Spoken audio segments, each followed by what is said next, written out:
the gloves on. Back up what you got to say with your fists. Put a timestamp on it. You're going to say Aba predicted it. These not going to last much longer.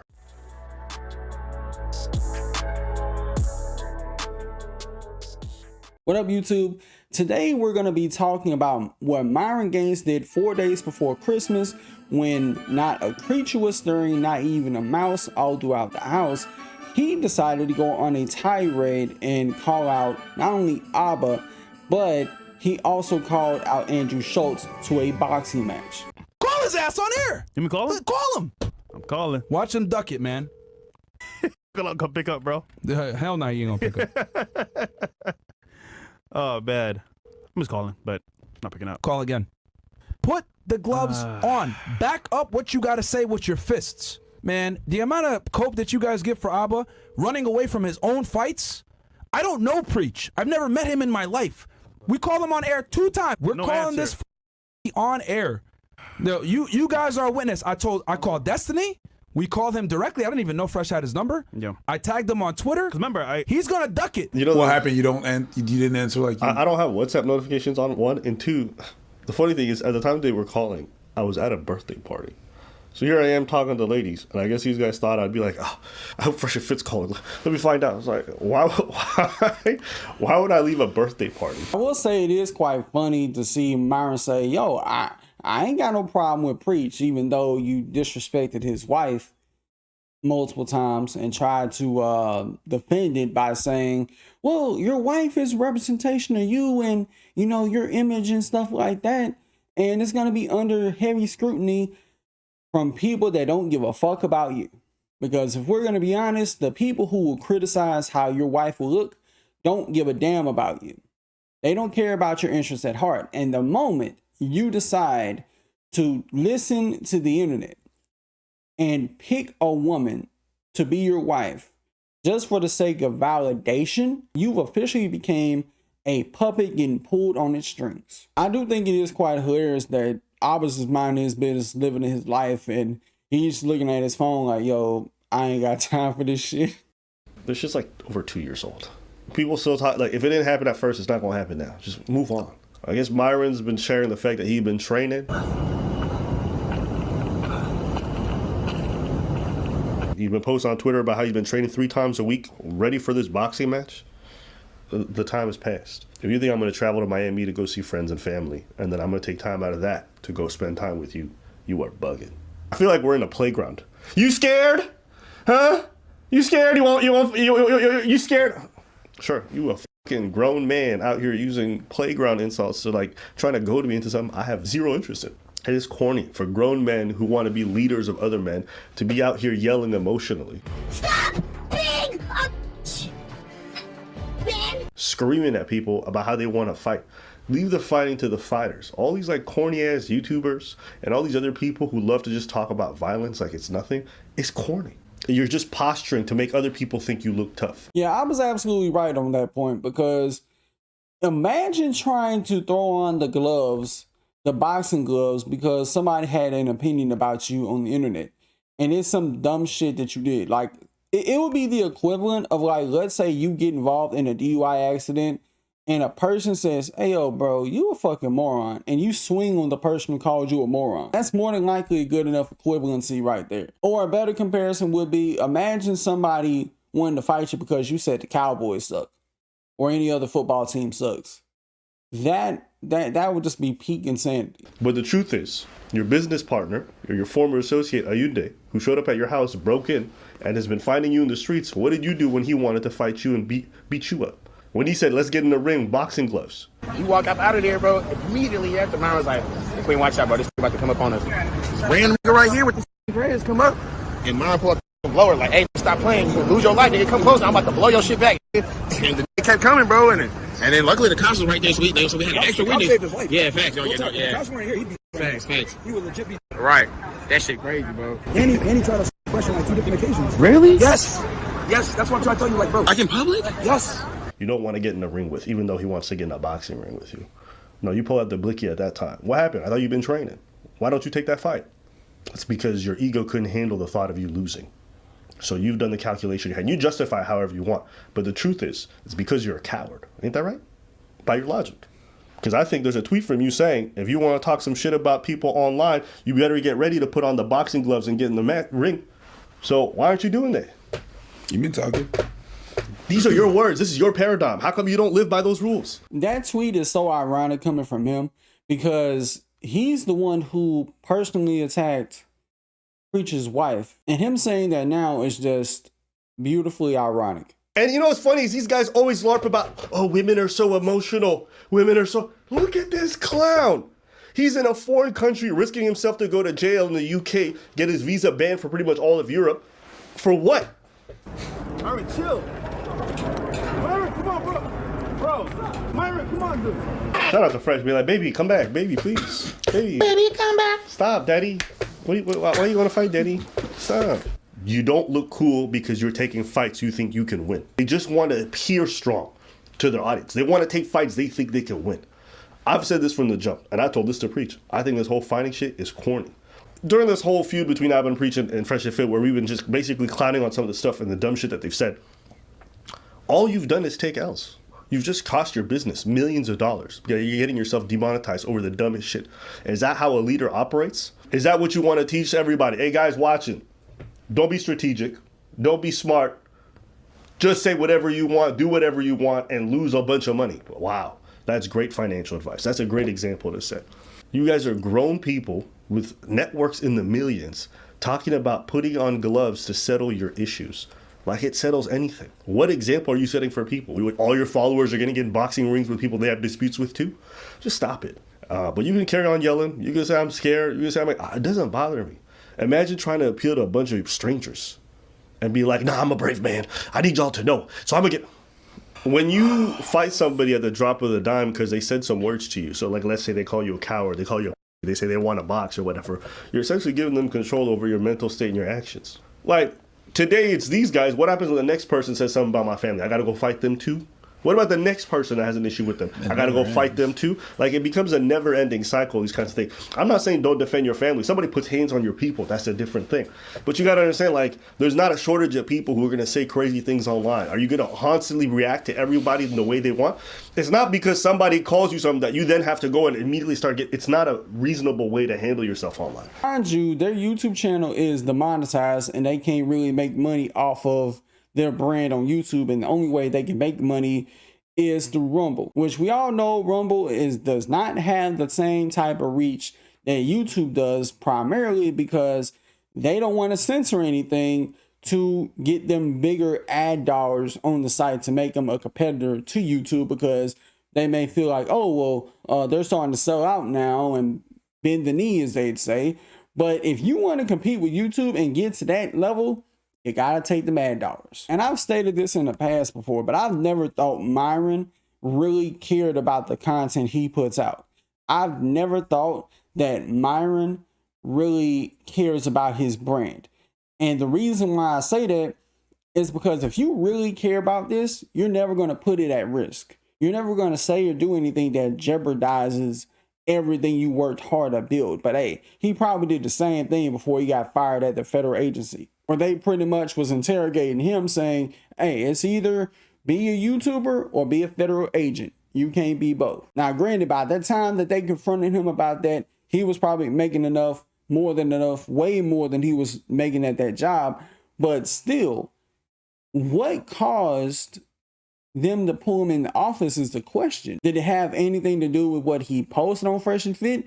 Or was it that Fedit channel that he runs where he goes over federal cases? I don't even know if he was doing that at that time, which if he was, and you're still an employed federal agent, and when you leave work, you're going to talk about federal cases, that got to be the most brain dead, idiotic thing imaginable. Like, that would be like working at McDonald's and coming home making videos about why McDonald's sucks as a job. That is nuts. Well, first and foremost, I never challenged them. I accepted. There's a difference. They challenged me. And when I accepted, there was nothing on the line. We tried to contact you, nothing. Duds. I said both of y'all. Both of y'all.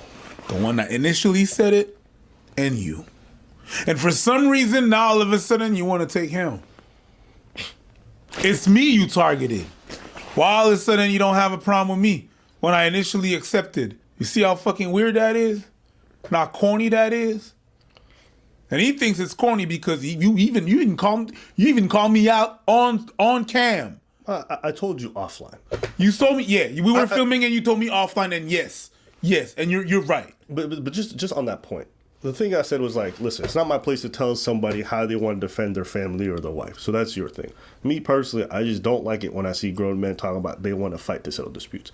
But it's not my place to tell you. So you're your own person. So I understand what you're saying, but you also said that it was corny. You said that to me too, and it's fine, and I agreed. That's not my point. I didn't think it was corny initially. But I said it was corny a year after. Yeah. You know, like a year after when niggas is still talking about it. It's like, if y'all not gonna fight at the beginning, just stop bringing it up. 100%. 100%. 100%. Okay, Yes, you're right. No, but you're right. It was a year after. Yeah. To put the proper context, absolutely. It was a year after. Yeah. But you initially, you and your partner actually did that. You called me out. It's with me that you had a problem. He never wanted to do it. It's like, even when I brought it up, he didn't even know that was going on. You can watch the video again. You're like, wait, what? What's going on? What? Yeah, I remember that. Wait, what? I was like, yeah. And the fact that Myron and Fresh just ducked the fade shortly after that was absolutely hilarious to see. Like, they wanted to charge an arm and a leg to book a fight. I don't know. They must have thought this was a celebrity death match or something. Was the one that was, yeah, let's go. And when we contacted you, you said nothing. Your other partner as well didn't respond. Saw the messages, didn't respond. Both of you. And now you're going to switch it to Aba? That's fine. That's cool. That's what we know, that you don't want none of that. In the video, you said, I don't really so much have a problem with Preach. And then you call other people coward? My boy, because that's what you is, a boy. Sit down. Sit that one down. Also, think about this. That being said, there's a way that you can get with a sugar back. And I'll say this, I personally, like, this is just my take on it. Like, black men and their egos when it comes to online stuff is especially pompous. The amount of time I see black creators talking about, I'm going to box you, I'm going to catch you in the streets. And I'm like, bro, you got like 500,000 subscribers. Like, what are you doing? You're going to catch a case and risk your whole... You're going to stop the money that goes to your family to do what? And I'm not saying these guys asking for a boxing match or whatever is the exact same thing. What I'm trying to say is you're inherently telling your audience to solve these kinds of issues with violence. Are you going to be the man of your house with that kind of attitude? Are you going to be able to take care and provide for your family because you're out here challenging people to boxing matches? Do you think that looks good to employers when you're talking to people and you're like, yeah, I challenge these people to fights? Like, it's clown behavior. I think we already went over the fact that we would never do that in the streets. That was never the purpose. That was never the point. If that was to happen. But even if I see you in the shop, I'm not going to do that. No. We're about to do it the proper way, legal way, but you didn't want that. So, yo. But even doing it the legal way, what does it settle? It settles nothing. It settles nothing. It settles nothing. And I'm going to tell you right now, it's really just ego. It's really 100% that. And I'm not saying that you only have ego. Yes, you do. But it was me too. On my side, it was ego too. Go ahead. What do you mean? Oh, me responding to that was ego. It was 100% ego. It was me being heard about different things, about the different thing in the past and stuff like that, and that just brought all that shit back up. What, can you give us an example? Or you don't have to talk about it if you don't want to. But it's just how I was treated when I was a kid, and how I was treated when I was a kid, how people used to clown me when I was a kid and stuff like that. Mm-hmm. It's like, I thought I overcame all that, and it was finally over, and then I have this ass motherfucker doing that shit as well. It's like, okay, you're gonna get it for everybody. You're gonna get it for everybody. That's still ego. Yeah. That's still ego. There's better ways to act. There's better ways to do stuff like that. You know what I mean? And they said no. They knew. It's just the switch up is just weird to me. I don't know why it switched to you. You know why? It's why? Because he thinks he can win. And listen, here's the thing: if you've ever been in fights and lost, even if you've been insulted in front of people, like, especially when your ego's really caught up into it, you replay that moment and then you replay what you would do differently. And I think what Preach said right there is a bit relatable in the sense of you having ego, you wanting to protect your wife's honor, you hearing somebody talk that crazy. But even when you think about it, like there's some things that will never be said or has ever been said in public about somebody's wife. Like you think that a man, any man, because I ain't never seen this shit happen, has walked up to a stranger and said, "Sir, your wife is ugly. I think you should find a replacement." That has never happened in the history of mankind. And if it has, I bet it got escalated very quickly. It was escalated very quickly, most likely resulting in a crash out. Because you doing that in front of a man's wife, this man's finna go to war and crash out, even if it kills him. Even if it kills him. And that's the crazy part. Because you do something like that, they are likely to be a crash test dummy. And you don't know what type of guy you're dealing with behind the scenes. Because the person who you think you're dealing with in front of a camera isn't probably the same person you're dealing with or would deal with when the camera's off. You could be different with a totally different beast. Somebody who you may sit back and be like, yo, this dude went too far. He crazy. And then inadvertently play the victim game like, oh, it's his fault. Like, this guy went too far on me. No. There is no such thing as going too far once you attack somebody's wife. The sky is the limit. If you insult a man's wife based on how they look on the internet, 9 times out of 10, you won't repeat that shit to their face. At all. You ain't got the testicular fortitude to do as such. And the only reason why you may feel gung-ho enough to do it, you don't have anything to lose. The person who you're aiming at has things to lose. You don't. So therefore, you feel like I ain't got nothing to lose. So I'm going to just go ahead and say this thing. And the people who say that on the internet, they're saying it from a level of comfortability. They're saying it behind a keyboard or an app on their phone. They're not going to say it in your face 9 times out of 10. And they know what that'll result in, or they should have a good idea what that could result in. You say that to somebody's face, you're going to be dealing with a totally different animal. Like, that's when a man's true nature, animalistic nature, will end up coming out. Is when you start attacking his wife, a woman he is protecting and providing for, all bets are off. And honestly, people probably will let it slide if you take shots at their mom or their sister, but their wife, they probably not letting it slide when it comes to that. They not, simply because that's probably their first woman that they've ever had to protect that is theirs. And there's no telling what type of lengths and measures people will go to get at you. I mean, granted, Myron ain't done that since the Aba and Preach beef first started, thank God. But because of him, you got people thinking it's okay to, critique somebody's wife based on how they look, even though 9 times out of 10, it don't matter what anybody's opinion about your wife is, because they don't matter. Okay, because the moment you listen to them, they control you. And it's not just a him thing. Like, you see this with our people all the time. A motherfucker says something on Facebook, they take the insult, they imagine everyone laughing at them, then they start ramping themselves up. The next time they catch a dude, they pull out a weapon, they do whatever. It's that ego that makes you it drives you crazy. Like, I can't stomach this shame. If I beat this person up, then even if you get that, you get the temporary boost, you get the dopamine from people calling you a big dude, but the truth is, you're still the same miserable ass person you were before. No, I'm gonna respect you, because you're saying this just like, well, yeah, just network competitors. I know I'm gonna make it. Oh, and I was gonna become better. Fuck me. What the f is wrong with you? You got the mindset that I have. I will not lose. These two Canada try to destroy us. Guess what happens? We became even stronger from that shit. I'm like, I can say it. You hit me, I look through the battle, and I get stronger after the fight. Now, we're number one wrestling against in the world. That's such a nerd shit to Did he say I'm like a fucking Saiyan? Yo, did he just call himself some kind of DBZ character? Bro, you cannot. Yo, remember when I told you about that fantasy shit? You cannot tell me that that's not fucking nerd. I got in the hyperbolic time chamber, and now I'm ready to fight somebody weaker than me. God, if you're a Saiyan, go fight a Yende. That's what a Saiyan would do. That's what a Saiyan would do. Yeah. Go be Goku. Go be Vegeta. And what happened to Goku? He got beat up a bunch of times. He died a few times. He died. Yeah, he died a few times. Yeah, but we ain't got no Dragon Balls. I want your opponents to fear you have the fear of God. If I ever run into this motherfucker, he's gonna beat the shit out of me. That's what I want, because you have the best tenacity that no one can.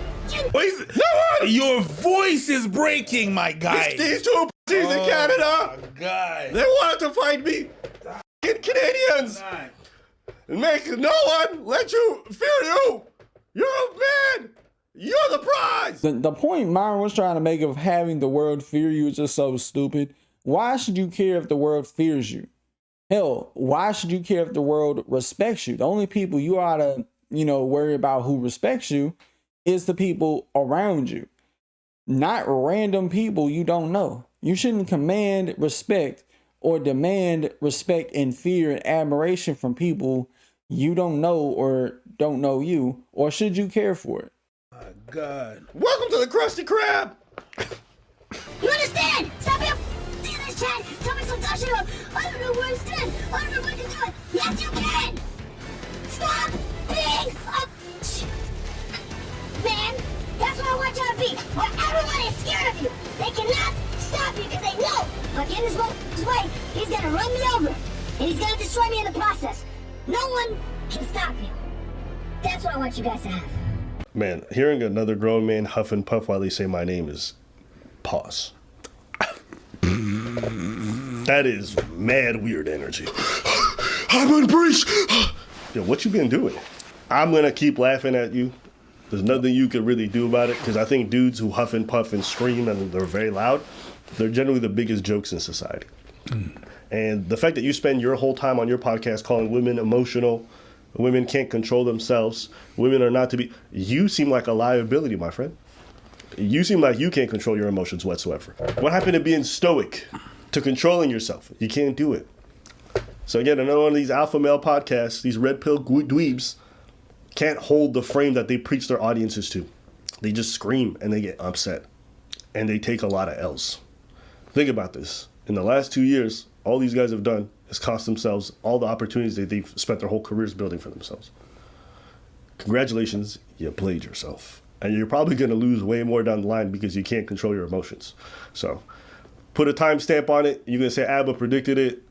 These motherfuckers not going to last much longer. Honestly, couldn't agree more. I think that their time is coming very soon, because this isn't going to get y'all back in the partner program. If anything, it's just going to be another tick on the box, another thing that the people at YouTube are writing down, like, well, you won't back into the partner program, but you're doing dumb shit like this. And it's going to add more fuel to the fire of YouTube wanting to just outright get your channel deleted. Now, I understand people could say, well, you gotta look at the community guidelines, strikes, whatever. If you are a liability, YouTube will get rid of you. And honestly, I look at Myron as one of the biggest bag fumblers in history. This man had a 6-figure, high-earning, paying job as a federal agent. He lost that job because he wanted to run his mouth on the internet. I don't know what about. I don't even know if he was like talking about federal cases, which would be nuts, or if it had something to do with his Fresh and Fit main channel and he didn't watch what he said until he got to the point and then put in his 2 weeks, then went from there. It would be a different story. Or he could have been smart and just shut the hell up and just had his YouTube channel on top of working a federal agent job. He would have been having 2 sources of income that would have been passive as hell, and he fumbled both of them. Like, he didn't care what he said when it got him pulled in the office at his federal agent job, and he still don't care what he says right now, even though he's been demonetized on YouTube. The next step in this process is YouTube deletes his channel, and we're just waiting at this point. I don't think it's a matter of if anymore. I think it's a matter of when, because he keeps giving YouTube a reason why they shouldn't allow him on their site. And when it happens, he's going to be screaming, oh my God, YouTube is so woke. They're so against freedom of speech. You brought this on yourself because you don't know when to shut the hell up. Sometimes you got to put your foot in your mouth to understand that you can't literally say anything and everything that comes to mind. You have to water the message down. You have to play the game. Even though you don't like it, to get ahead. But with that being said, y'all let me know what you think about this in the comments below. Till next time, I'll catch y'all in the next video. Peace.